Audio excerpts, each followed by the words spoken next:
পড়াশোনার জন্য কলকাতাতে থাকলে মাসে কত খরচ হতে পারে? অনেকের মনে এমন প্রশ্ন আছে। দেখো, এটা ডিপেন্ড করে তোমার লাইফস্টাইলের উপরে। তুমি যদি নর্থ কলকাতাতে রুম নিতে চাও, দমদম বা বিধাননগর সাইডে, তোমার মাসিক ঘর ভাড়া 5 থেকে 6 হাজার টাকা পড়তে পারে। যদি মেসে থাকতে চাও, 2 থেকে 3 হাজারের মধ্যে হয়ে যায়।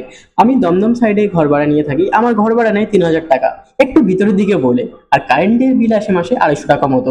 আর অনেকে কাজের মাসি রাখে বা খাবারের জন্য হোম ডেলিভারি থেকে খাবার নেয়। আমার সেদিক থেকে টাকাটা পুরো বেঁচে যায়, কারণ আমার নিজের সব কাজ আমি নিজে করি, ইভেন নিজের রান্না নিজে করি। কাল আমি মঘাট মানে আমার বাড়ি থেকে দমদম ফিরলাম, তাই একটু বেসিক কাজগুলো করে নিচ্ছি। এবার তোমাদের মনে এমন প্রশ্ন হতে পারে, রান্না করে খেলে কত খরচ হয়?